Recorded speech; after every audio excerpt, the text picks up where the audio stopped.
പിതാവിന്റെയും പുത്രന്റെയും പരിശുദ്ധാത്മാവിന്റെയും നാമത്തിൽ ആമേൻ. എന്റെ പ്രിയപ്പെട്ട ഡിസംബർ 3-ാം തീയതി ബുധനാഴ്ച.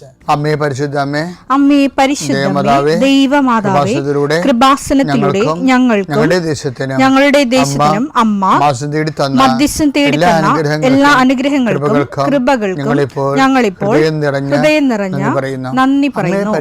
അമ്മേ പരിശുദ്ധമ്മേ ദൈവമാതാവേ, 2004 ഡിസംബർ 7-ാം തീയതി ഉച്ചകഴിഞ്ഞ് 2:30 കൃപാസനത്തിൽ സംഭവിച്ച അമ്മയുടെ പ്രത്യക്ഷപ്പെടലിനെ കുറിച്ച് തിരുസഭയ്ക്ക് സമർപ്പിച്ചിരിക്കുന്ന പഠനരേഖകളുടെ മേൽ സഭാത്മകമായ പഠനം ആരംഭിക്കുവാൻ ഞങ്ങൾ പ്രാർത്ഥിക്കുന്നു. അമ്മേ പരിശുദ്ധമേ, ഭൂസ്വർലോകങ്ങളുടെ രാജ്ഞിയായ അങ്ങേയ്ക്ക് ഭൗമസംരക്ഷണത്തിനായി പ്രപഞ്ചപ്രകൃതിയെ തന്നെ തിരുസഭ പ്രതിഷ്ഠിക്കുവാൻ ഈ പ്രത്യക്ഷീകരണം വഴി ഇടയാക്കണമേ. പരിശുദ്ധമേ, ജപമാല മാതാവേ, സകല കൃപാസനം പ്രാർത്ഥനയോടും ചേർത്ത് ഞങ്ങളിപ്പോൾ പ്രാർത്ഥിക്കുന്ന ഈ കുടുംബത്തിന്റെ പ്രത്യേക നിയോഗം പറ മക്കളെ.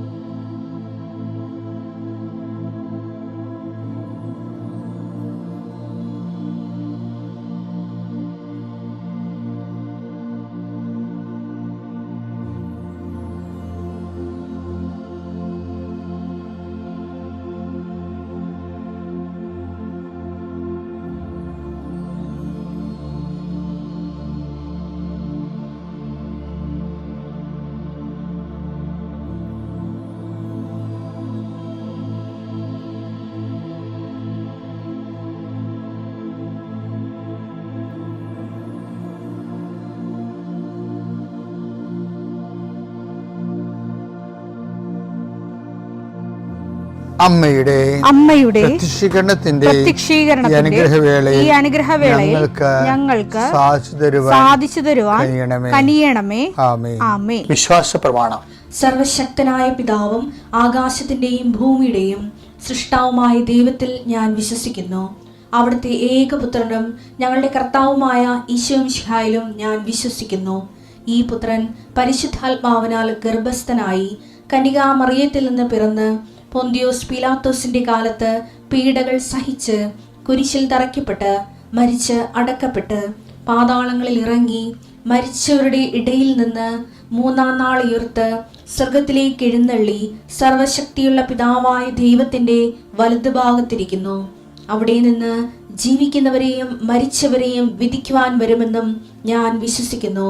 പരിശുദ്ധാത്മാവിലും ഞാൻ വിശ്വസിക്കുന്നു.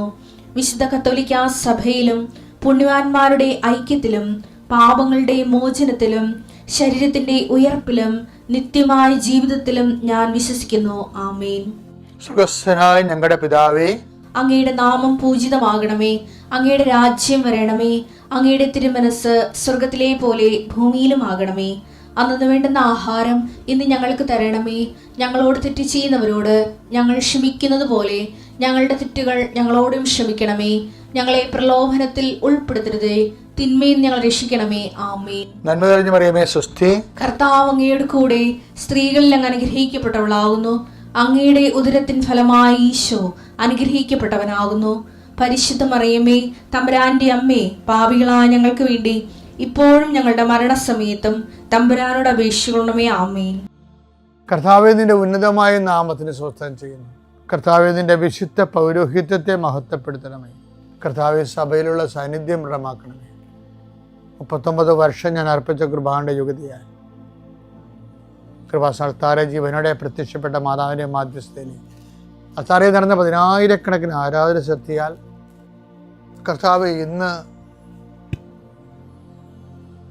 യാത്ര ചെയ്യുന്നവരെ അവരുപയോഗിക്കുന്ന രേഖകൾ, ഓരോ രേഖകളെയും ഞാൻ കർത്താവിന് സമർപ്പിക്കുന്നു. നിങ്ങളുടെ സർട്ടിഫിക്കറ്റുകൾ, പ്രമാണങ്ങൾ, പാസ്പോർട്ടുകൾ, നിങ്ങളുടെ അപേക്ഷാ ഫോമുകൾ, നിങ്ങളുടെ ബാങ്ക് രേഖകൾ കർത്താവ് സ്പർശിക്കട്ടെ. ഇതുമായി കടന്നു പോകുന്നത് ഇതൊന്നും നഷ്ടപ്പെടാതിരിക്കാൻ കർത്താവിൻ്റെ വിശുദ്ധ മുദ്ര വെക്കട്ടെ. അത് ആർക്ക് കൊടുക്കുമ്പോഴും സ്വീകരിക്കുന്നതിന് പരിശുദ്ധാത്മ നിറയുകയും നിനക്ക് ദൈവഹിതമാണെങ്കിൽ നിനക്ക് അനുകൂലമായ തീരുമാനം എടുത്തുകൊണ്ട് നിന്നെ സന്ധിക്കാൻ ഇടവരുത്തിട്ട് പ്രാർത്ഥിക്കുന്നു. നിന്റെ കൃഷിയിടങ്ങളെ കർത്താവ് അനുഗ്രഹിക്കട്ടെ. മത്സ്യത്തൊഴിലാളികളുടെ അവരുടെ ജീവിത മേഖലകളിലെ സാമ്പത്തികമായ ബാധ്യതകളും കടങ്ങളുള്ളവരെ കർത്താവ് ഏറ്റെടുക്കട്ടെ. ഏലകൃഷിക്കാർ, റബ്ബർ കൃഷിക്കാർ, റബ്ബർ ടാപ്പ് ചെയ്യുന്നവരെ, അതുകൊണ്ടെല്ലാം ഉപജീവനം നടത്തുന്നവർ, പലതരത്തിലുള്ള ഉൽപ്പന്നങ്ങൾ, കാർഷിക ഉൽപ്പന്നങ്ങൾ വിറ്റുമാറാതിരിക്കുന്നവർ,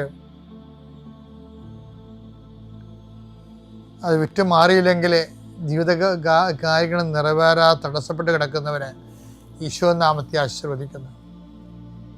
വിറ്റുമാറാനുള്ള സാധനങ്ങൾ, വള്ളങ്ങളുണ്ടാകും, വലകളുണ്ടാകും, വീടുണ്ടാകും, സ്ഥലമുണ്ടാകും, ഇങ്ങനെയെല്ലാം അതെല്ലാം പെൻഡിങ്ങിൽ കിടക്കുന്ന കാരണം നിൻ്റെ കടങ്ങളുടെ പലിശകൾ കൂടുന്നവരുണ്ട്.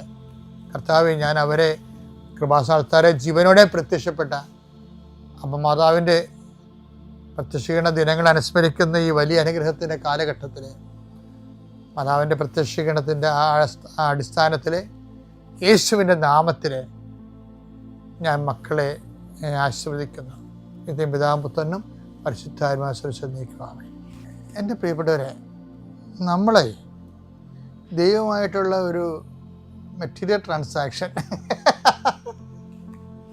ഈ ആൾക്കാരുടെ വാസ്തവം എങ്ങനെയാണ്? ചാകണ വരെ 10 ഇടുകൊല്ലൊക്കെ അവിടെ ജീവിക്കും. പക്ഷേ അവരുടെ ട്രാൻസാക്ഷൻ എന്താണ്? ദൈവമായിട്ടുള്ള ട്രാൻസാക്ഷൻ കൊമേഴ്ഷ്യൽ ട്രാൻസാക്ഷനാണ്. എന്ന് വെച്ച് കഴിഞ്ഞാൽ ഭൗതിക ആനുകൂല്യങ്ങളും അനുഗ്രഹങ്ങളും നേടിയെടുക്കാൻ വേണ്ടിയുള്ള പ്രാർത്ഥനാ വ്യാപാരം എന്ന് പറയും. അത് ഒരുപക്ഷെ ഒരു ആദ്യകാലങ്ങളിലൊക്കെ ഓക്കെ ആകാം. പക്ഷെ നമ്മൾ അങ്ങോട്ട് ദൈവത്തിലേക്ക് വരുന്തോറും അത് വർക്കൗട്ട് ചെയ്യത്തില്ല. വർക്കൗട്ട് എന്ന് വെച്ച് കഴിഞ്ഞാൽ ആ ലെവലിൽ തന്നെയാണെങ്കിൽ നിൻ്റെ സ്റ്റാറ്റസും അങ്ങനെ തന്നെ ആയിരിക്കും. ബൈബിൾ എപ്പോഴും അഡ്രസ്സ് ചെയ്യണത് ഈ ബാഹ്യ മനുഷ്യനല്ല. ബാഹ്യ മനുഷ്യനാണ് മെറ്റീരിയൽ ബെനിഫിറ്റ്സ് ഒക്കെ വരണത്. ബൈബിൾ അഡ്രസ്സ് യേശുക്രിസ്തു നമുക്ക് നൽകിയത് നമ്മുടെ ആന്തരിക മനുഷ്യൻ ബലം പ്രാപിക്കാൻ വേണ്ടിയാണ്. ആന്തരിക മനുഷ്യൻ, അത് എഫേസ്യൻസ്, അത് ആന്തരിക മനുഷ്യനെ കുറിച്ച് നല്ല എഫേസ്യൻസ് ആണ്. എഫേസ്യൻസ് 3:16 എടുത്തേ. അവിടുത്തെ മഹത്വത്തിന്റെ സമ്പന്നതയ്ക്ക് യോജിച്ച വിധം, കേട്ടോ, അവിടുത്തെ മഹത്വത്തിന്റെ സമ്പന്നതയ്ക്ക് യോജിച്ച വിധം അവിടുന്ന് തന്റെ ആത്മാവിലൂടെ നിങ്ങളുടെ ആന്തരിക മനുഷ്യനെ ശക്തിപ്പെടുത്തണമെന്നും നിങ്ങളുടെ ആന്തരിക മനുഷ്യനെ ശക്തിപ്പെടുത്തണമെന്നും വിശ്വാസം വഴി ക്രിസ്തു നിങ്ങളുടെ ഹൃദയങ്ങളിൽ വസിക്കണമെന്നും നിങ്ങൾ സ്നേഹത്തിൽ വേരുപാകി അടിയുറക്കണമെന്നും ഞാൻ പ്രാർത്ഥിക്കുന്നു. അപ്പോസ്തലന്മാരൊക്കെ പ്രാർത്ഥിക്കണം അതിനു വേണ്ടിയാണ്. എന്തെങ്കിലും പറയണതറിയാമോ? ഞാൻ ഇടയ്ക്ക് ഇപ്പം വിചാരിക്കും, ഇപ്പം ഈശോ ഉണ്ടല്ലോ, ഈ ആന്തരിക മനുഷ്യൻ ശക്തി പ്രാപിച്ച ഏറ്റവും നല്ല മാതൃകാ രൂപമാണ് ഈശോ എന്ന് പറയുന്നത്. അത് ഇപ്പം ഈശോ എന്താ പറയുന്നത്? നിങ്ങൾ സർപ്പങ്ങളുടെയും തേളുകളുടെയും ശത്രുവിൻ്റെ സകല ശക്തികളുടെ മേൽ ചവിട്ടി നടക്കാൻ ഞാൻ നിങ്ങൾക്ക് അധികാരം നൽകുന്നു നിലപറയണത്. 10:19 ലൂക്കായി. ഇതാ പാമ്പുകളുടെയും തേളുകളുടെയും ശത്രുവിന്റെ സകല ശക്തികളുടെയും മീതെ ചവിട്ടി നടക്കാൻ നിങ്ങൾക്ക് ഞാൻ അധികാരം തന്നിരിക്കുന്നു. ഒന്നും നിങ്ങളെ ഉപദ്രവിക്കുകയില്ല. അതായത് വിഷയം എന്ന് വെച്ച് കഴിഞ്ഞാല് നമ്മൾക്ക് ഈ ആന്തരിക മനുഷ്യൻ ബലം പ്രാപിക്കുന്നതിൻ്റെ ഒരു തെളിവാണ് മറ്റുള്ളവർ നമ്മൾ ഉപദ്രവിച്ചാലും we don't feel it as if we are not hurted. മറ്റുള്ളവർ നമ്മൾ ഹർട്ട് ചെയ്യും, പക്ഷെ നമുക്ക് ഫീൽ ചെയ്യത്തില്ല. അതാണ് ഈ ആന്തരിക മനുഷ്യൻ ബലം പ്രാപിച്ചാലുണ്ടാകുന്ന ഒരു റിയാക്ഷൻ ആൻഡ് റെസ്പോൺസ് എന്ന് പറയുന്നത്. ജഡിക മനുഷ്യനാണെങ്കിൽ നമ്മളെ തന്തയ്ക്ക് വിളിച്ചാൽ നമ്മളും തന്തയ്ക്ക് വിളിക്കും. അത് അവനെ തല്ലിയവനെ നമ്മൾ തല്ലിയ തിരക്കി പിടിച്ച് നമ്മൾ പോകും, അല്ലെങ്കിൽ പക സൂക്ഷിച്ച് വെക്കും. അപ്പം ജഡിക മനുഷ്യനാണ് ശരിക്കും പറഞ്ഞാൽ. ഇതങ്ങനെയല്ല, നമുക്കങ്ങനെ തോന്നത്തില്ല. പോട്ടെ എന്ന് പറയും. ഇപ്പം ഈശോ തന്നെ, ഇപ്പം ഉദാഹരണത്തിന് സർപ്പങ്ങളുടെയും തേളുകളുടെയും ചവിട്ട് കിടന്ന ഒരാളാണ് ഈശോ. ഇവിടെ സർപ്പം ആരായിരുന്നു? സർപ്പം എന്ന് പറയുന്നത് യൂദാസ് സർപ്പമല്ലായിരുന്നു. അല്ലേ? കർത്താവ് എന്താ പറഞ്ഞത്? ഞാൻ നിങ്ങളെ ഈ സർപ്പം വാ പൊളിക്കണത് ഇര തേടാനും ആൾക്കാരെ കൊത്താനും അല്ലേ? അത് തന്നെയല്ലേ യൂദാസ് ചെയ്ത്. അയാളുടെ ആക്ഷനിൽ അയാൾക്ക് പൈസയും കിട്ടി, ഈശോനെ കൊല്ലുകയും ചെയ്തു. അവിടെ സർപ്പമാണ് ശരിക്കും പറഞ്ഞാൽ. പക്ഷെ ആ സർപ്പം കൊത്തുമ്പോഴും ഈശോ എന്താ വിളിക്കണത്? അയാളെ ചവിട്ടി നടക്കണ അയാളുടെ പുറത്തു കൂടി ഈശോ എന്താണ്? സ്നേഹിത എന്നാ വിളിക്കണത്. അതാണ് രസം. ഇതാണ് ആന്തരിക മനുഷ്യൻ, ബലം പ്രാപിച്ച ആന്തരിക മനുഷ്യൻ എന്ന് പറയുന്നത്.